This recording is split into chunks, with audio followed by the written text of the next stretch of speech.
Good afternoon, everybody. We'll get started in about just a minute.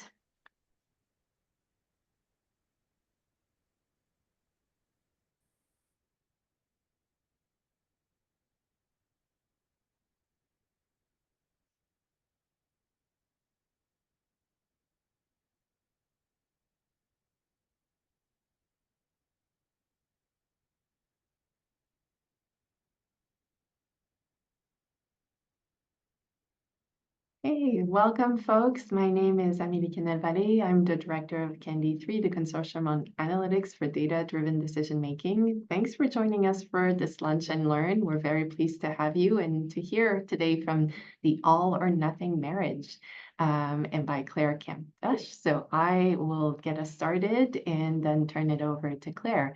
So please, if we can go to the next slide. I want to first acknowledge the support that we are receiving from the Social Sciences and Humanities Research Council of Canada for this series that has been ongoing for several years now and still going strong. We are located at McGill in Montreal, and we are also, of course, supported by all our partners, 38 and counting now, from across several countries and also several sectors, so nonprofit, public, and private. And so to the next slide. Another important acknowledgement, c'est la reconnaissance que McGill est sur un lieu qui a longtemps servi de lieu de rencontre et d'échange entre les divers peuples autochtones, notamment les nations Haudenosaunee et Anishinaabe.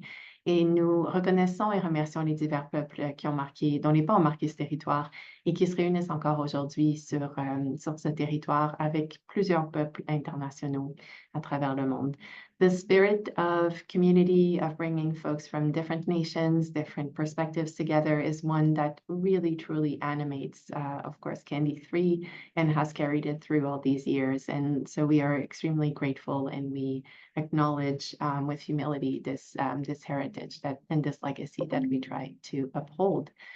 And now going to the next slide, I want to remind you that our rules of engagement are as follows. Please drop your questions we will let our speaker give her talk and give some time at the end for the Q&A. So please drop your questions in the chat and I will moderate towards the end. And towards the end also, you may choose to speak your questions. It's always nice, of course, in these virtual worlds, if you are able to share your video so that the speaker has a little bit of a view of real people and not just little chiclets of names or static pictures. And speaking about our speaker, next slide, I'm very delighted to introduce today Professor Claire Kamp-Dush. She is a distinguished expert in family functioning and demography at the University of Minnesota. As a professor of sociology and co-director of the development core at the Minnesota Population Center, she leads groundbreaking research on marriage, cohabitation, and intimate relationships.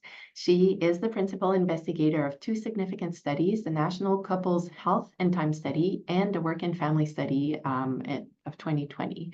Her research, which has garnered over 1,000 citations and probably more to this day, because usually, bios are a little bit older and I bet you it's exploded even more, explores the dynamics of dual learner couples and population health. And she is a recipient of the Alumni Award for Distinguished Teaching at Ohio State University. So you are in for a treat as she will bring her passion for research and mentoring to her role here at the University of Minnesota and to our presentation. So on that, Claire, I will stop, turn it over to you because that's really why people are here for, and let you share your screen and take it away.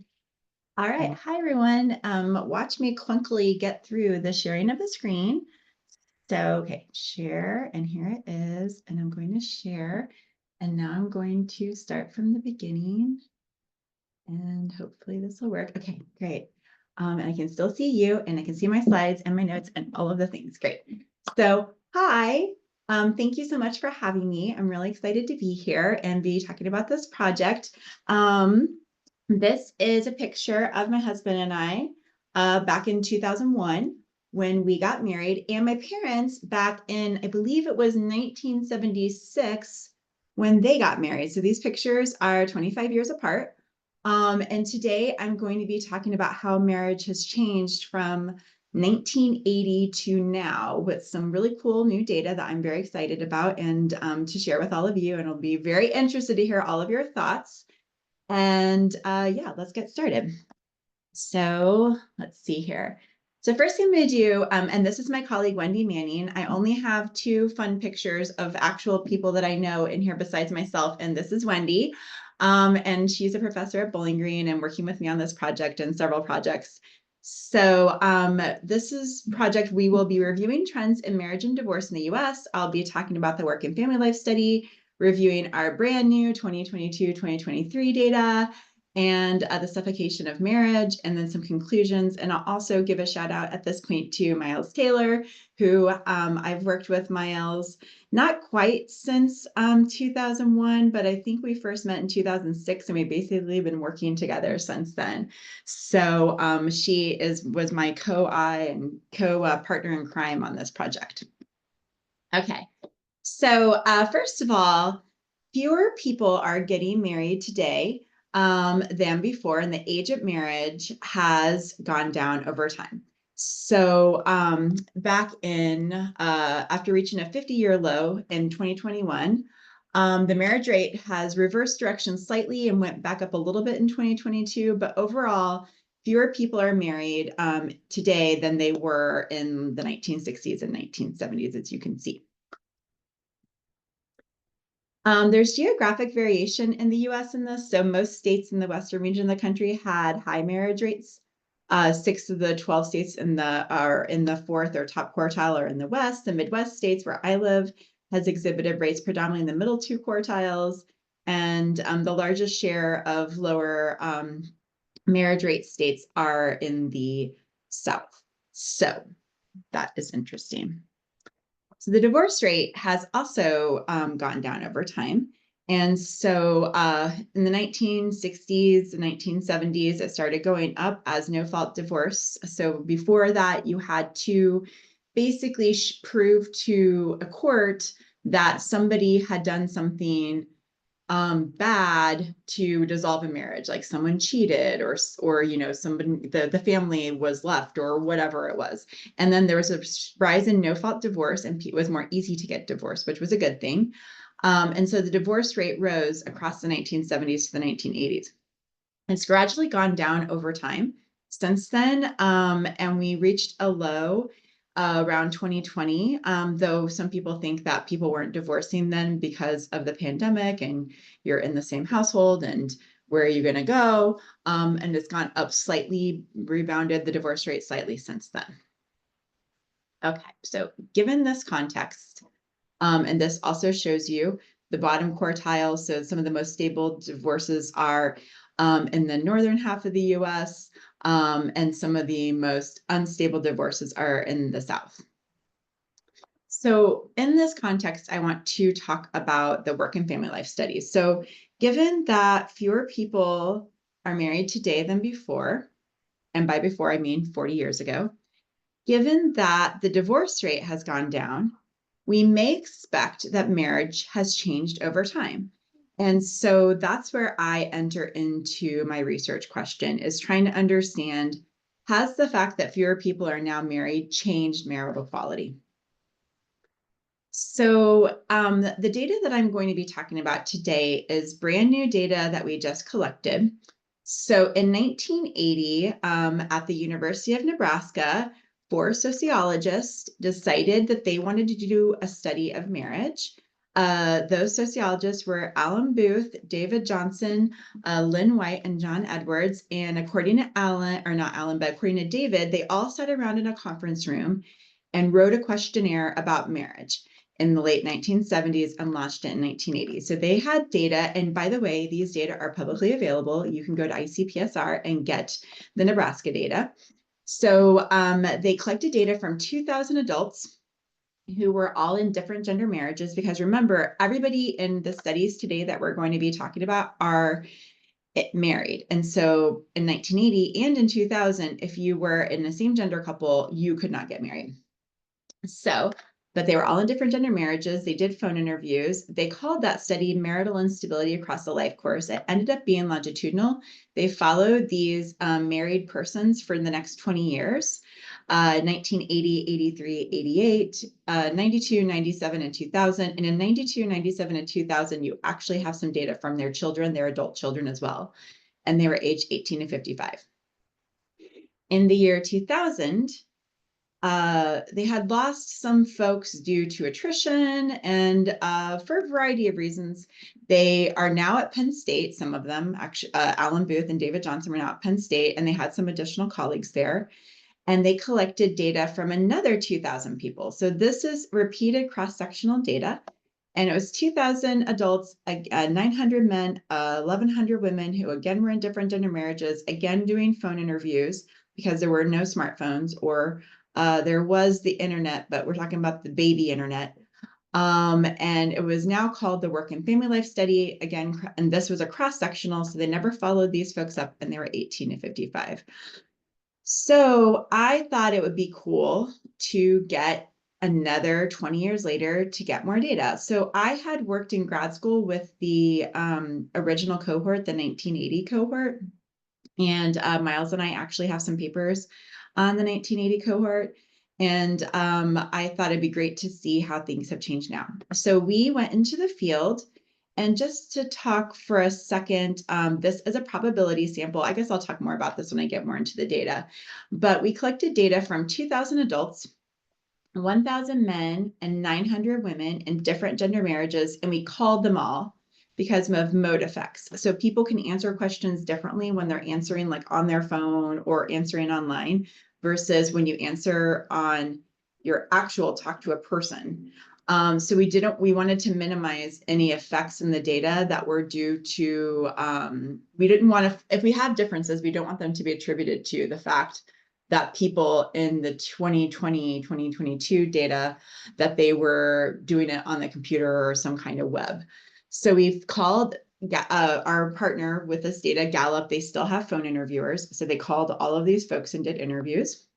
There were 700 adults that we also got in different gender heterosexual marriages. And by the way, I'm only using heterosexual in this for this bullet point because we actually measured their sexual identity, and we know that both of the people in these marriages are heterosexual. And I would not use heterosexual to talk about different gender marriage because that would be, if I didn't know that, because it would be assuming people's sexuality, because you might have people that are not heterosexual in different gender marriages. So just little note about my language and why I'm trying to be specific here. So we got those folks on the web because we wanted to get people in same gender marriages as well, but it's very expensive to call people on the phone.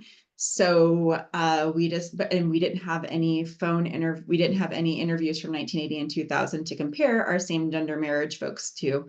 So it didn't make sense for us to call all of them in that case. So we have 327 adults in same gender marriages. Cis women in this case. And then we have 426 adults, 90 non-heterosexual cis men, and 336 non-heterosexual cis women in different gender marriages online. And that would be like people that are bisexual, pansexual, or some other queer, some other sexual identity. And then we had 169 individuals who were not cis, or were married to somebody who is not cis. And I don't like to put them in these other groups because they're not really same gender, and they are different gender, but in a different gender in a different kind of way. So I've put them in their own group, and they were 18 to 55. And I have a little M for Minnesota because that's where I'm at. Okay, so it's a lot of, have I mentioned that we have a lot of data? These data are not publicly available yet. Hopefully in the next year and a half, I will get these, we'll get closer to depositing these data. So we're still working on getting these data out. Okay, so I worked with Gallup. The reason that I work with Gallup is that it's a national representative probability-based panel of US adults. And I don't know how many demographers, psychologists, other kinds of disciplines are here, but I'll just, Amelie, do we have lots of different disciplines represented here? Lots, yes. Okay, great. Then let me explain a little bit about what probability means. So, nationally representative probability-based panel means that people you can estimate people's probability of being selected, and it was a random draw of the population. How I have people in our study is they were recruited one of two ways. Either from from the 1950s or maybe even earlier through 2018, Gallup called 1,000 people every single day. And the rand is called random digit dial, and that's also how they found the 1980 sample and the 2000 sample. So people were randomly called. But you may be noticing, starting in 2018 forward, people don't answer their phones anymore.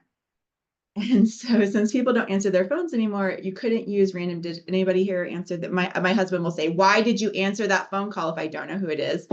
And then sometimes I regret it. I'm like, "Why did you answer that?" So people don't answer their phones anymore. So because of that, because people don't answer their phones anymore, they could no longer do that. So now Gallup does a mix. They do some phone calls, but they do a lot of address-based sampling, which if you get a letter, and I don't know what their coverage is in Canada, but they're all over the world. So I'm assuming they're in Canada as well. If you get a letter from Gallup, there might be money in there, and there's a survey, and they ask people to fill out the survey and send it back to them.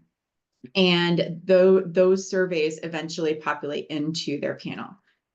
This is different from an internet opt-in panel. And an internet opt-in panel would be something like Prolific or mTurk or there's so many different players in this field right now.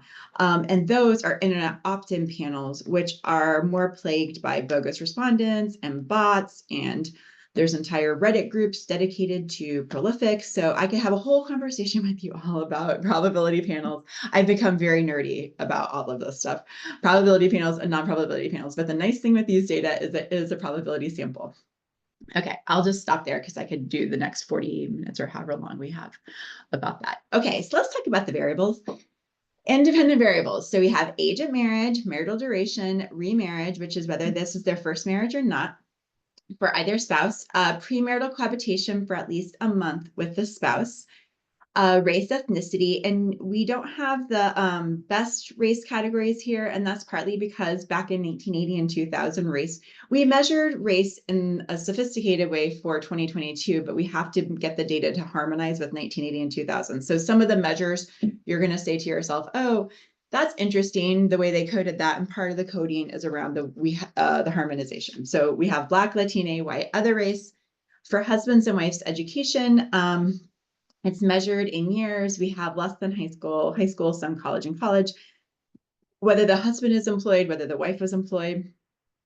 Other independent variables we're going to be looking at is equal decision making. So overall, considering all the kinds of decisions that you two make, who typically makes decisions? You, your spouse, or both of you equally? So it's me and my spouse both equally, and we recode that to be both equally.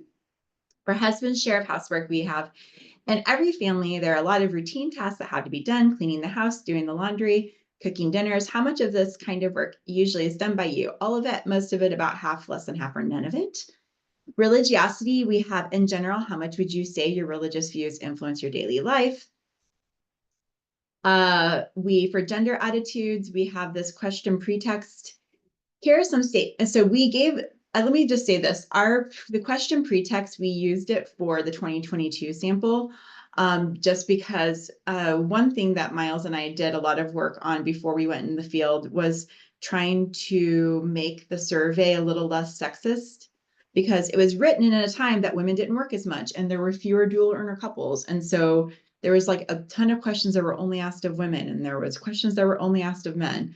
And so we had to do some revising. So for this one, we cued people. We know not everyone identifies with the term man, woman, husband, or wife, but we'd like to know whether you strongly agree, disagree with each of these statements. So a woman's most important task in life should be taking care of her children. A husband should earn a larger salary than his wife. It should not bother the husband if a wife's job sometimes requires her to be away from home overnight. So like that question, would we write that today? Probably not. But it's still in here, and there was some variability in it. There's a really fun thing that we could do is just an item by item analysis of how some of these things have changed. Okay, so that's the gender attitudes.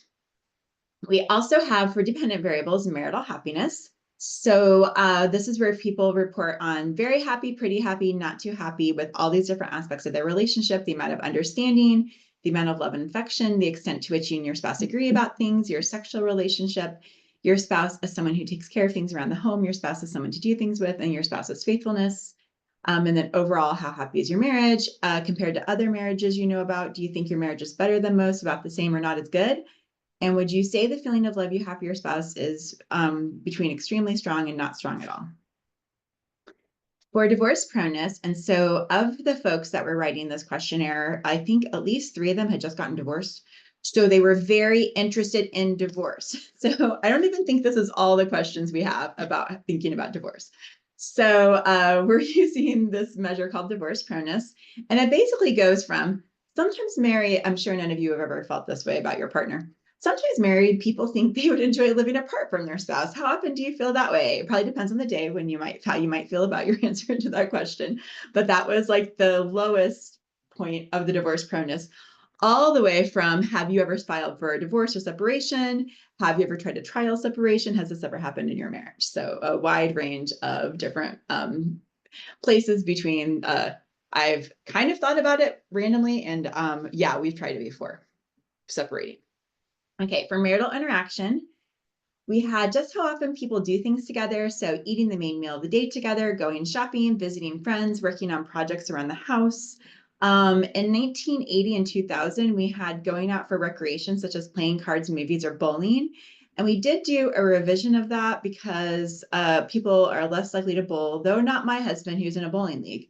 But most people are less likely to bowl. I don't bowl. I do bowl with him sometimes, though. So I guess actually I could answer that. But we changed it to when you go out, say with friends or to a social event, how often do you do this together? And then it ranged from almost always to never. And then we also have a 1-item measure of marital conflict, which is how often do you disagree with your spouse on a scale from never to very often. So that is that. Okay, so this is a book that was published. I don't think it came out maybe 2003, 2005, or those early 2000s, which I know seems like a really long time ago, but for Amelie and me, it does not. I remember when this book came out, and it's called Alone Together. And it was written by Paul Amato, who was my advisor in grad school, Alan Booth and David Johnson, who were 2 of the people in the conference room that I mentioned, and Stacy Rogers, who was also at Penn State at the time. And it compared the 1980 and the 2000 data.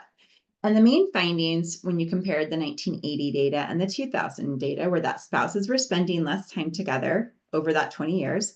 Couples had fewer shared friends. Family income increased.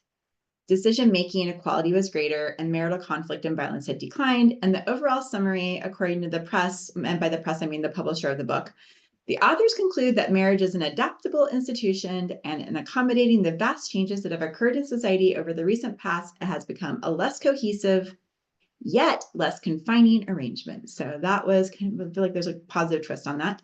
So a little bit of a positive twist on how marriage has changed. Okay, so let's start with just the characteristics of who was in our sample and what kind of things looked like. So this is showing you the age at marriage across the periods, and I'm sure you're not going to be surprised to see that people got married later in 2022, 2023. So the average age of marriage was 28 compared to 23 in 1980 and 26 in 2000. Marital duration, there was no significant differences. The percent of people remarried, so slightly more people in 2022 were remarried and slightly less people in 2022 compared to 2000 were remarried. For premarital cohabitation, that has gone up a lot. So in 1980, about 16% of the sample lived together before they were married, 40% in 2000, and we're at 67% today. For education, so husbands' education has gone up. So in 1980, about 18% of husbands had less than high school education, and about a little over a third had only a high school degree. By the time we get to 2022, 21% of the sample has a high school degree, but 41% of the married sample has a college degree. So we have a more highly educated husbands, and the same thing was true for wives. So in 1980, only 15% of the wives had, or 15% had less than high school, and 48% had high school as their education level. And by the time we get to 2022, 2023, 50% of the sample of the women in the sample have a college degree, and only 3% have less than high school, and even only 18% had a high school degree. Looking at employment, the husbands were slightly likely to be more employed in 2022, 2023. I'm not exactly sure what's going on with that for the 2000 sample, but it's a small difference. But wives were much more likely to be employed. So by the time we get to 2022, 90% of the wives were employed. For race, the sample got less white, as has, the US society. About 16% of our sample was Black, about 13% were Latine by the time we get to 2022, and about 6% were some other race. So the other race actually went down a little bit between those periods. In terms of kids present, we didn't find any differences across the cohorts in any preschool age children or any school age children. We did find that husbands were doing more of the housework than before. So 27% of the housework on average in 1980, and that gotten up to 41%.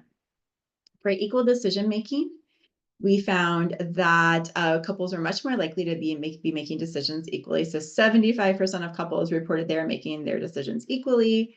For gender attitudes, we found that traditional gender attitudes, the endorsement of them had declined over time. So fewer people were endorsing those questions about, wives shouldn't travel for work, for example. And in terms of religiosity had decreased. Okay, so let's turn to looking at how marriage has changed. So the first thing to know about marital happiness is that it really didn't change very much. Now, you might think to yourself, okay, that makes sense, but actually it's slightly confusing. And the reason why this is slightly confusing is because a lot of the changes that we just saw about the marital population, so getting married later is supposed to make you have happier marriages. Having more equal decision making is supposed to support marital satisfaction. Having more education is supposed to support higher marital satisfaction. So it's a little bit confusing that we saw no difference in marital happiness because, as we saw, the population of people who are in the married population have more of the characteristics we would assume based on what our current literature about what predicts marital quality, they have more of those characteristics. For marital interaction, we found that it declined over time. So in 2022, 2023, we had less marital interaction compared to 1980 and 2000, and the marital interaction was actually highest in 1980. Now, let's acknowledge that we were coming out of the pandemic in 2022, 2023, so we could potentially blame it on that, though the trend line looks like that was the way it was trending already. For divorce proneness, we found that divorce proneness went up over the time periods. So you were thinking more about divorce between 1980 and 2022, 2023. And for marital conflict, we found that it also went up over time. So there is some evidence that for divorce proneness and marital conflict, things actually, in terms of family functioning, were maybe getting worse. So the next thing I'm going to show you are so one thing that's interesting about these data is we can look at the pattern of predictors of marital quality over time. And so I know of very little research that has looked at this, partly because you need harmonized data and good measures of marital quality, and repeated cross-sectional data and good measures of marital quality are hard to come by. And so what I'm trying to say is that the predictors of marital quality could have changed over time. So this is just looking at some of those classic predictors of marital quality and how they predicted. So you'll see at age at marriage, actually in these data, it didn't look like it had as strong of an association when in comparison when it's put into a full regression with other variables. So age at marriage wasn't associated in 1980 and 2000, but it was associated with lower marital happiness, but only lower marital happiness in 2022. For marital duration, the idea is usually that if you've been married longer, you have a lower marital quality. And we can get into a whole conversation at some point about the very complicated association between marital duration and marital quality, which is, in general, what I say about marital duration and marital quality. Oh, look, and I have a typo there, Mariel.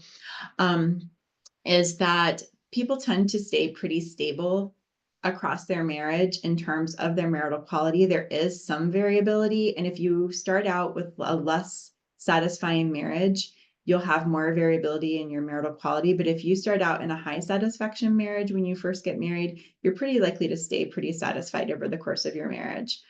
And there's a lot of stability there. But in general here, when we're just looking at, so the reason why I say this is because there's a lot of latent class analysis looking at marital duration and the growth of marital quality. So I don't want us all to take this one line of regression coefficients that's not a super sophisticated, class analysis of that this is exactly how it works. But in general, people tend to be less satisfied with their marriage when they've been married longer. And marital duration did predict lower marital happiness, higher divorce proneness, less marital interaction, and marital conflict. And it was most consistently predicting that for marital interaction and marital happiness. For remarriage, we find that, which is a pretty classic predictor of lower marital happiness. If you're remarried, you're expected to have lower marital happiness. Not much was going on for marital happiness. We did find that if you've been remarried, that you're more likely to have higher divorce proneness.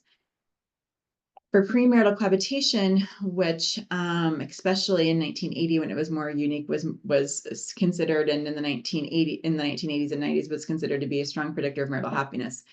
It only predicted less marital happiness for the 2000 cohort. Was no longer associated in 2022, 2023.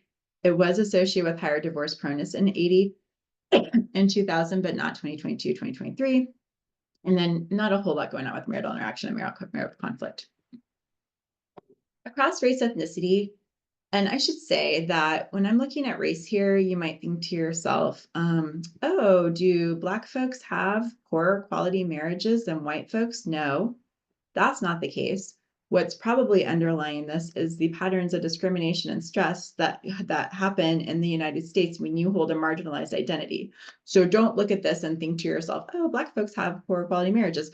Look at this and think to yourself, man, living in a society that has that when you have a marginalized identity is very stressful for you, including your marriage. So that's how we should interpret these findings. And so we do find pretty consistently that compared to white folks, Black folks tend to have lower quality marriages. They did have higher divorce proneness in 2022, 23. Not as much going on with marital interaction, but higher marital conflict in 2022, 2023.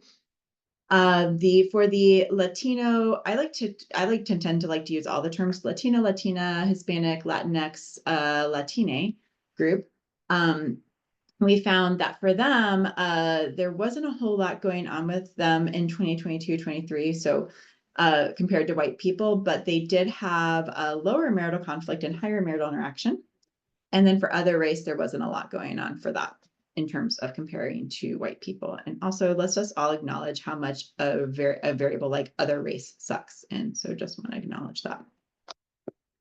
Okay. So for husband's education and wife's education and employment, and husband's employment and wife employment, for this one, we found that for husband's education, when husbands had compared to college education, so that's the excluded group here.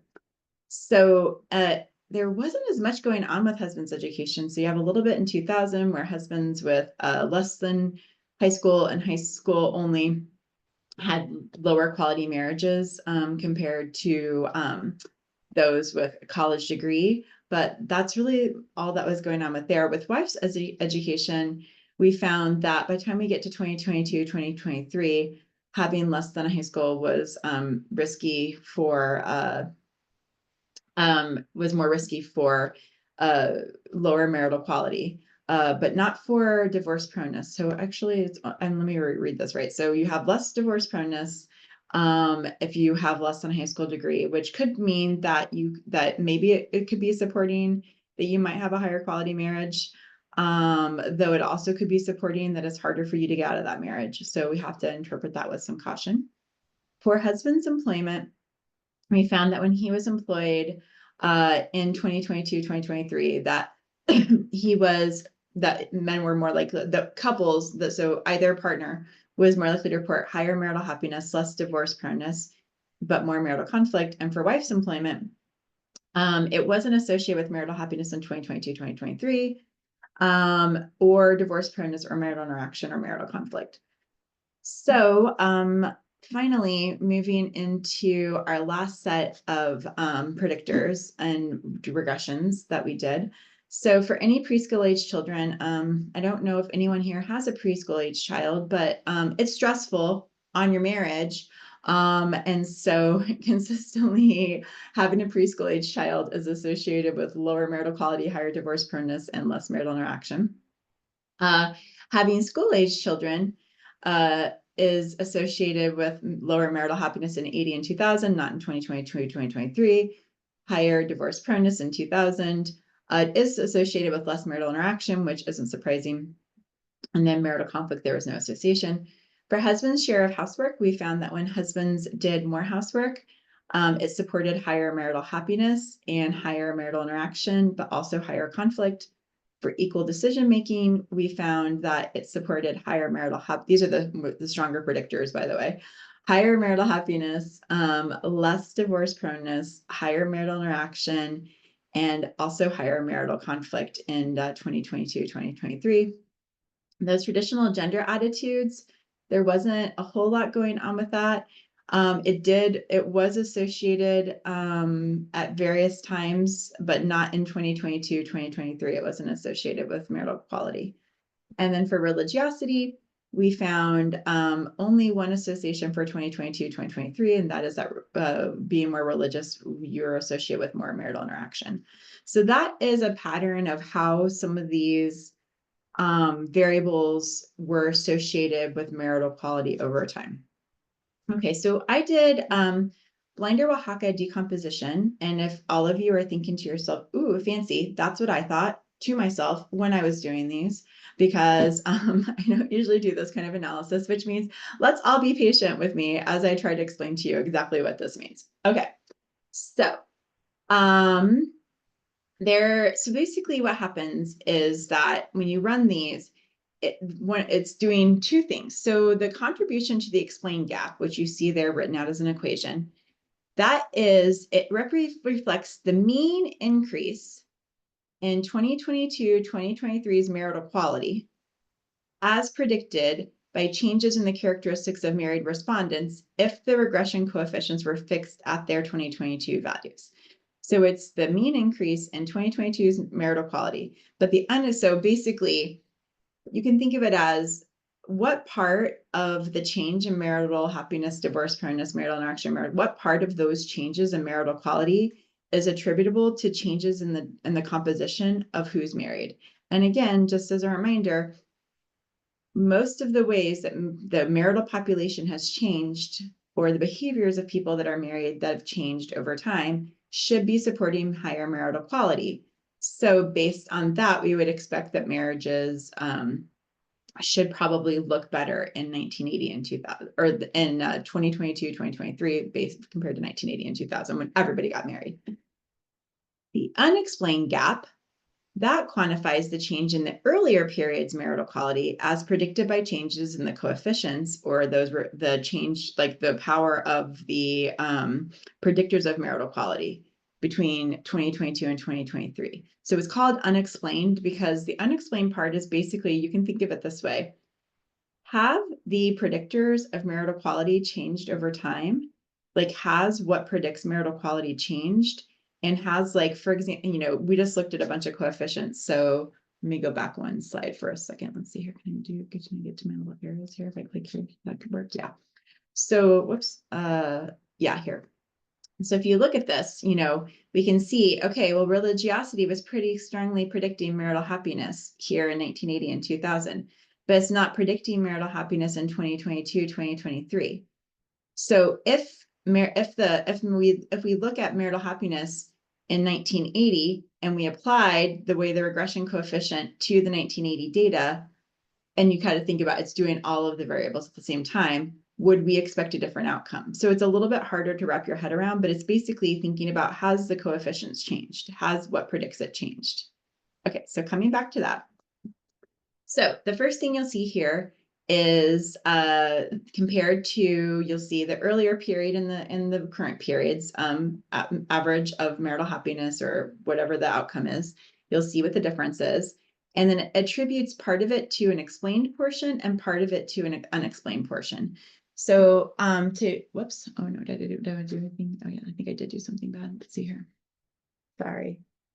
This is the slide I want. Yes, good. Okay, there we go. Sorry, I was trying to mess with my notes here so I can make sure I'm telling you this. So for marital happiness, the combined differences in all of the independent variables we just looked at explained 0.3 of the gap between 2022 and 2023. 0.3 of that 0.24 gap, or 122%. What that would mean is that 2022, 2023's marital happiness would be 122% higher if the 1980 coefficients were applied to the 2022-2023 period. So if the predictors of marital quality look the same, or if the characteristics of the 2022-2023 sample looked the same as the 1980 sample, we would expect that marital quality would have gone up a lot. And so obviously it didn't. And then also in terms of the unexplained portion, the difference in coefficients suggests that if 1980 had 2022, 2023's coefficients, marital happiness would have been much lower. So you see that negative number here. So that would have been lower. So basically what it's saying is, so what this entire table is saying is that marital quality would look worse if the 2022, 2023, that based on what we believed about marriage and the marital population in 1980 and 2000, we should be seeing lower quality marriages today. And what this is saying is that it's not that the changing composition of who's married, which should have supported better marital quality, did not support better marital quality. And what changed instead is what predicts marital quality has changed, and the size of the coefficients have changed. Does that make sense to everybody? As I tried to explain that in the most simplest terms possible. Okay, I'm seeing at least one shaking of a head. Yes. So I'm going with that. Okay. So now let's talk about some of these variables. So I'm not going to talk about every single variable because obviously I went through a ton of them, but just to show you some of the ones that are most powerfully predicting in here. The rise in the age at marriage contributed to a decrease in divorce proneness and marital conflict, but only compared to 2000. So 2022, 2023 compared to 2000. The increase in premarital cohabitation contributed to a decrease in marital happiness and marital interaction and an increase in divorce proneness. So the fact that people were more likely to live together. The increase in wives being employed contributed to higher divorce proneness in 1980 only and somewhat less marital interaction. The increase in husband's share of housework led to more marital interaction and marital happiness only compared to 1980, and an increase in divorce proneness only for 1980. The increase in equal decision-making led to higher marital happiness and interaction and lower marital conflict in 2000 only, but it actually increased divorce proneness. That drop in traditional gender attitudes led to higher divorce proneness for 2000 and marital conflict for 1980, but also higher marital happiness for 2000. And then finally, the drop in religiosity led to lower marital happiness and marital interaction for 2000 only, but it actually decreased divorce proneness. Okay, so other little tidbits, because I realize I just told you a lot, but the too long didn't read or too complicated didn't totally understand is this. Even though the marital population changed in a way that what we believe about what predicts marital quality would have suggested that the marital population should be more happy, because remember, not everybody gets married and there's a lot more cohabitation. So some of the poorest quality relationships don't make it in the pool of marriages, whereas in 1980, most people were in the pool if you were living with your partner. And so that's a conundrum and confusing. But hey, as scientists and as relationship researchers, as demographers, don't we love conundrums? So I'm going to try to talk about potentially what could have happened, and that's the other tidbits. And I use this picture because Canada and Minnesota. So, okay. So, psychologist Eli Finkel, and he's a social psychologist, him and his colleagues have articulated that this change could be due to what he calls the suffocation model of marriage. And that comes back to our title of the all or nothing marriage, which is the idea that we have way too high of expectations for our relationships. So as you can see here, this is Maslow's hierarchy of needs, modified to fit relationships, intimate relationships. So he argues that back in the day of saber-toothed tigers, we wanted our relationships to satisfy like our needs for hunger and thirst and warmth and sleep and respiration. And then as we move through time, safety, economic security, control, predictability, psychological safety, physical safety. Then when we get to, once we didn't have to worry about a saber-toothed tiger eating our baby, then we could move into belonging and love. So love for others and being loved by others and trust in others. And then the argument is that as we've moved through time, we're becoming, and as we have safety and physiological needs taken care of, that we're starting to expect more and more. So I want my partner to help me with my self-esteem, to help me with my self-respect, to help give me a sense of prestige or respect from others. And then the highest category is self-actualization, which would be, I want my partner to help me grow personally, to feed my autonomy, to just meet these higher order needs. And so if it's the case that we are asking our partners for all of these different needs, and that we weren't asking them for those things before, then we might expect that even as people have more resources to support a healthy, I shouldn't say healthy, to support a satisfying marriage, it may not actually be as satisfying, because what it took to create a satisfying marriage in 1980 may be different than what it takes in 2022, 2023 to create a satisfying marriage. So we do have a few questions related to this. So one is how much you rely on people for emotional support. And so people are most likely to report that they rely on their spouse or partner for emotional support, and folks are less likely to endorse relying on family or friends for emotional support. So, I mean, that's some evidence that maybe we have a higher expectation for our partners. We did add a questionnaire in to the study that wasn't asked in 1980 or 2000. And apparently we're the first ones to ask this questionnaire. So I did not realize that this had not come out yet. So we ask these questions. These days, I'm looking to my spouse or partner to help me fulfill my needs for, and then it goes through some of these needs. So actually, the belonging and love needs got the most support from our sample on a scale of 1 to 7. So love, emotional support, and intimacy, which, hey, that makes me feel good. But you also saw support for, I look to my partner for helping me become my best self, and personal fulfillment and a sense of meaning, which, I guess we could argue is a lot of pressure to put on a relationship. Respect and prestige and social status got less support, self-esteem got more. Financial security and a sense of stability got more support, and protection from danger got more than social status, but it was had a little bit less support.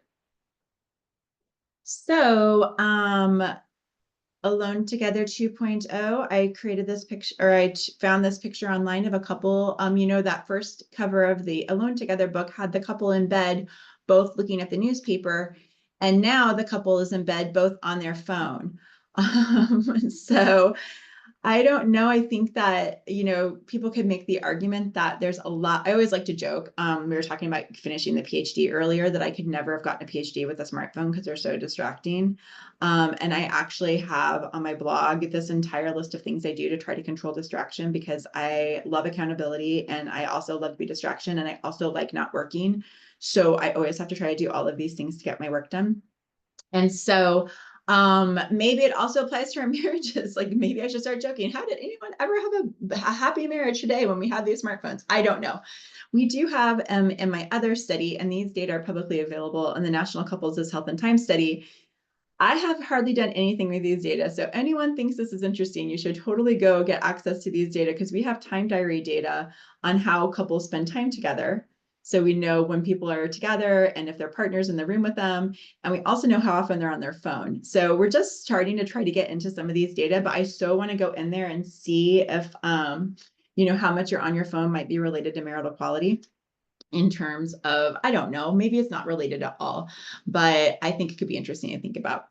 So, anyone recognize this person, Miles Taylor? So my conclusions and next steps are we're swimming in data. So I'm working on trying to go in here and look more at the data. There's a ton of data that I didn't even talk about today, just trying to figure out things that might be going on. Miles and I are supposedly starting to work on a book, which hopefully next semester I'm on sabbatical. I'll actually start really working on that and getting into that more and figuring out what kind of book do we want to write. But I do have a tentative idea that perhaps what's happening is that people are, just more meh about their marriages. I didn't show this slide, but we do have some questions that question about how you compare your marriage to other people. People are less likely to think that their marriage is better than most today than they were in 1980 and 2000. So I think there's a lot of interesting things in here that I'm going to be trying to untangle, and I'm excited about.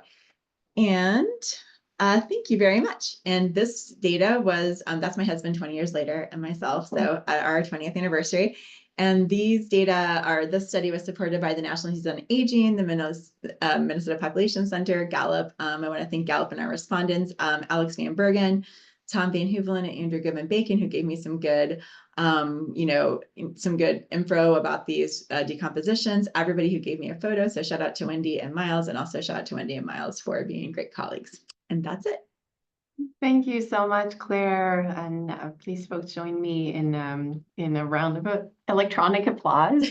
So we're getting ready now for the chat or the Q&A section of the talk. So I'm just inviting folks to, at this stage, since we don't have questions in the chat, please raise your electronic hand and join us in asking questions about this. And I would be happy to share with you a picture of our marriage, but in Canada, it's a little weird.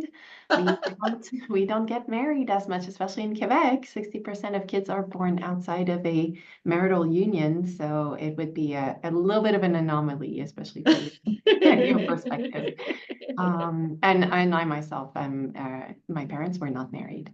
So Interesting. Yeah. Okay, folks, I'm just opening it up for questions, so please jump in. We have fellows also joining us here, the CAnD3 fellows, if you want to jump in and ask questions. I feel like there's a lot going on in what you shared, and I think your question with regards to social media and the difference between 2000 and 2020, 2022, right, is probably extremely significant. And I wonder if that I kind of hinged on that last point that you made, that people are less likely, if I caught that correctly, to think of their marriage as being superior to others. I don't see the physical hand up. Okay, so please go ahead. Oh, physical hand up. Galiba, I'll just finish my sentence and then Galiba should go up. Sorry, I was looking for electronic hands. Because you bump up. If you find a way to raise your electronic hand, you'll bump up to my participant list, which I don't see you all there. But anyway, back to this concern that what we're showing on social media is just our perfect lives and not our real lives. People might have, you may have kind of this like glossy version of selves that people are comparing themselves to. So I'll stop on that. I'll let Galiba ask her question, and then we have Omotayo. So please, Galiba, go ahead. Thank you. Sorry, I forgot how to raise my electronic hand. I was just trying to Google how to do that. That was a very interesting presentation, Claire. I really enjoyed it. I have two questions for you. One was, you mentioned how there are differences in terms of class, like differences in marital quality in terms of class. And I understand that's a very big discussion. But two things I wanted to ask about this specifically is what are the typical indicators that we sort of look at, and that what else could we look at, especially like if we have the option to collect data, um, like how can we sort of expand our insight into this? And then I have Okay, one more great. question. Okay, so for the typical, probably what I showed is a lot of the typical stuff. So of course, relationship researchers were a pretty interdisciplinary group. So my PhD is actually in human development and family studies. So I was trained in an interdisciplinary way anyway. In terms of sociologists, probably what I just showed are pretty classic predictors, though a lot of data sets don't have gender attitudes or as detailed measures of relationship quality as we have in this data. Psychologists, you might actually do more of like observing a couple. So you might videotape a couple and like have them, go to their house, have them both fill out questionnaires. We've done this before in different studies I'm involved in. Have them write down, like mark down what their largest problems are, and then ask them to discuss it. And there's actually research that shows how well you handle conflict, or like, how poorly or not poorly you handle conflict is actually associated with even how quickly a scab will heal on your arm. So there's a study that I always teach my students that they have couples come in and do a conflict conversation. And then at the same time, they give people little blisters. And I know that sounds gross, but these are, biopsychosocial folks. And then the blisters healed more quickly for people that had better quality marriages. So marital quality, and even like how you argue with your partner, is a very powerful predictor of our health, which makes sense because it's so central to so many things. So in terms of what else could I look at? I don't know. I wish I had, and maybe this is the time diary data, but it'd be nice to know more about what couples are doing together and like what that looks like. I know we had this marital interaction scale of how often they're doing various different things together, but I do wonder about the distraction of smartphones and social media, and also like you're saying, Amelie, like comparing. Like I think there are some good things. I'm sure that many of you may have heard we just had an election here.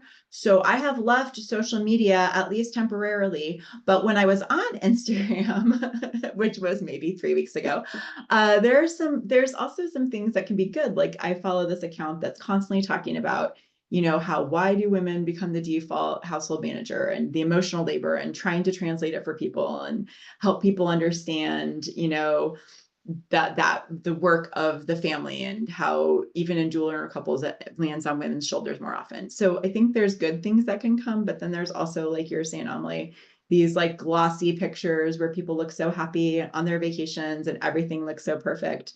And, there's not a lot of people who are getting on Facebook or Instagram, or I'm not on TikTok because I have enough distraction, or whatever social media you use, and talking about their problems. So I don't know. I think it'd be maybe another interesting thing would be how online are people, like asking questions about that. So Giliva, I think I'm going to ask you to pause for Okay. the next moment, because we do have a little bit of time, and I have Omotayo, and we have a question from Jan, but with only 3 minutes to go, it may be that Oh, shoot. those questions might go to the next phase, because those are all CAnD3 fellows. So go ahead, Omotayo.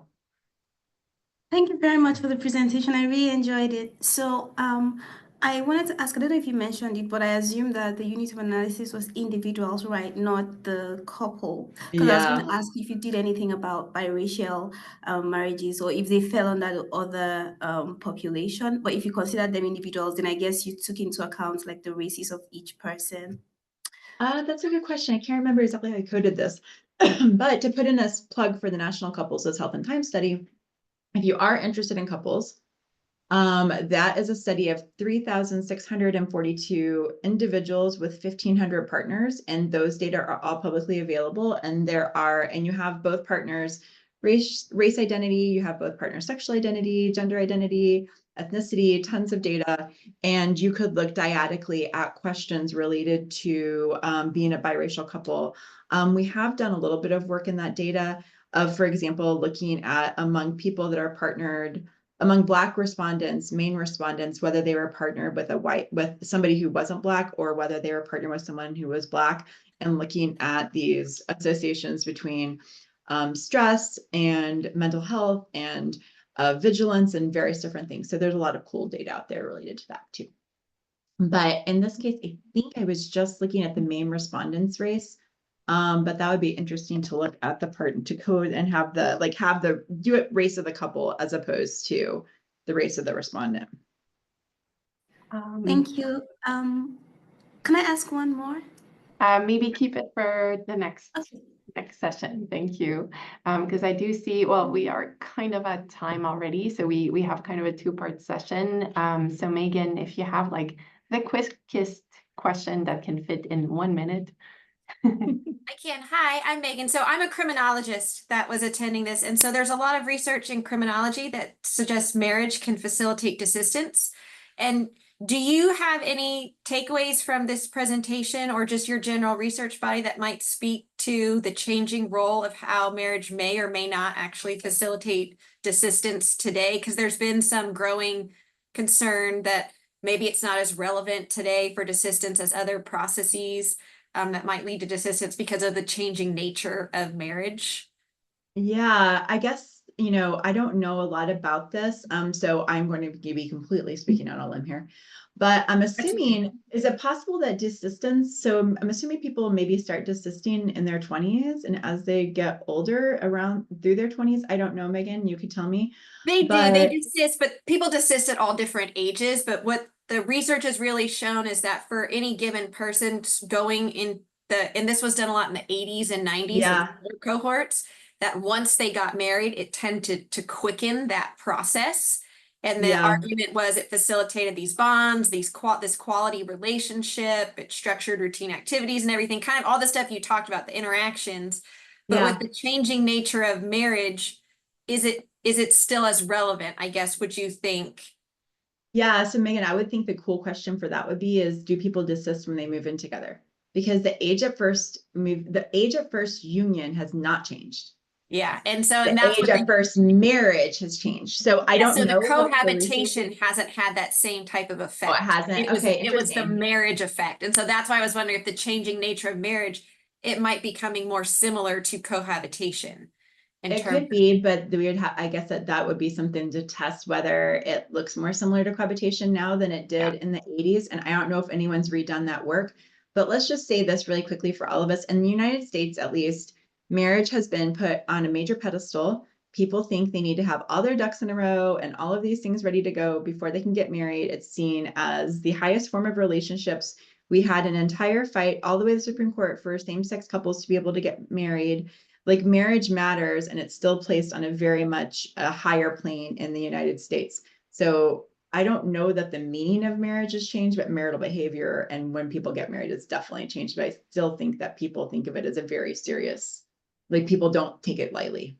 Well, and we saw from your data that it's become also a privileged status. So yes, exactly. So I think you've got a lot of interesting selection biases in the best sense of the word, right, Megan, to look into for modern days. Like, it may have indeed really changed. And I encourage you to reach out to folks in Quebec and in Canada. We have great criminologists, and they would have a interesting counterfactual of different marriage regimes, probably. Yeah.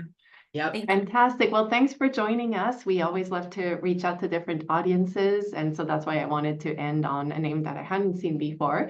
So if we can go to the next slide, please, and we'll just wrap up for this part of the conversation with Claire. So I just want to encourage you all, new and old people who join us regularly, to join us for our next event, which is actually this to learn, not just that learn. So on December 4th, 2024, we're going to be talking about data ethics. So this is going to be a little bit more interactive, but fear not, in a very gentle, kind way, you will be encouraged to engage with each other. And so otherwise, please follow us on Twitter as well as on LinkedIn, and sign up for our newsletter so that you don't miss any of those spectacular talks and eye-opening.